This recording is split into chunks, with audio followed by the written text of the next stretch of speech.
LEVA is a lifestyle boutique brand, and it originated around in 2019. We were looking at something more compact and four-star upscale, boutique-ish, smaller properties, and a budget concept, but again with the lifestyle element. And of course residences, service residences. So the brand is originated as a homegrown brand that originated out of Dubai, and now we are moving into the Middle Eastern market. We've opened two properties in Saudi Arabia, and we have another 4 going up in Africa.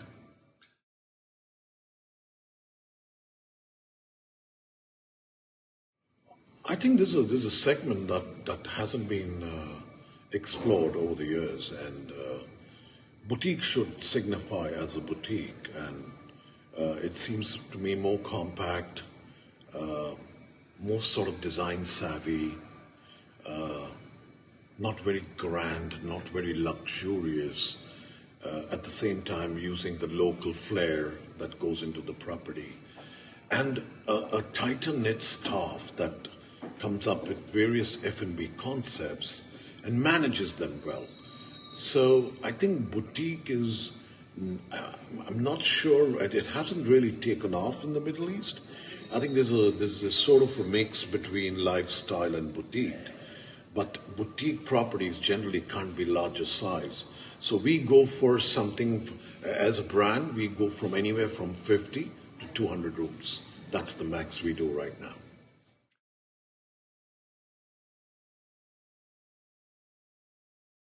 I think the deals were very strategic because LEVA does not take mass hotels just because they need number of rooms. Now, taking an example about Dubai, we have 2 properties already, 2 hotels, 1 4-star and 1 service residence. I'm not looking at any new projects except conversions if there is an opportunity.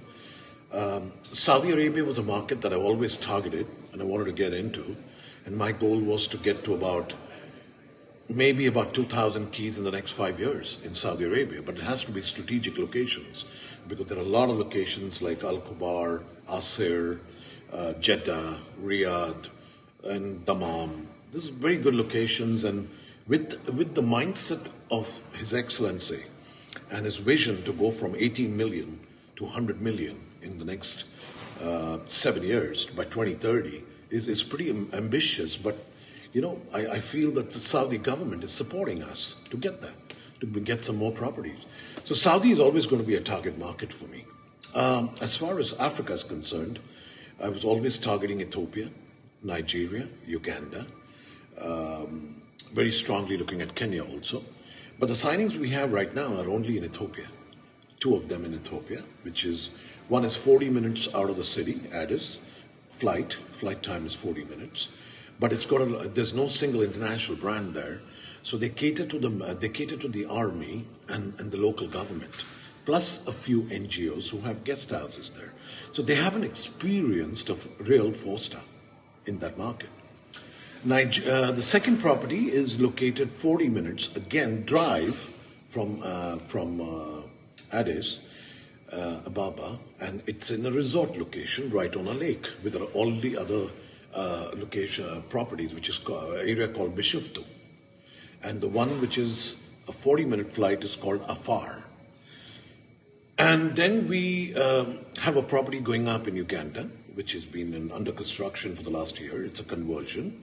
Again, it's a real boutique property with 60 keys. We have a Big Ben British pub. We have a Brazilian steakhouse. And the partner that I work with for my food and beverage, which is healthy foods, is Baker's Kitchen. So we're taking a Baker's Kitchen also to Uganda, and also it's in the LEVA in Dubai. And finally, we signed a fantastic location in Lagos, which is called Ikeja. Ikeja is a government reserve. It's like a government location. And bang opposite us, we have the Marriott, which is another 200 keys. So we're coming up with 170 keys. And again, very tight, nice lounges, spas, great health club. We are coming up with a Baker's Kitchen there too.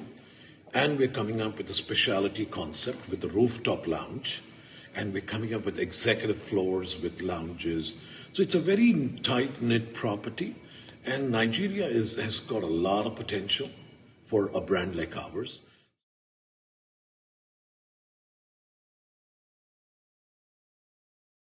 I think the decision-making process, at times you would be challenged with funding because most of the times the funding comes from the banks. It's not individual funding, and to get that out of the way in terms of getting it approved takes a while. And ownerships really take a long time because they have their own boards, they have their families, which is a very strong trend where families are also involved in the business in Africa. So it's just a lot of bodies involved in decision making and funding. That's what I see mainly.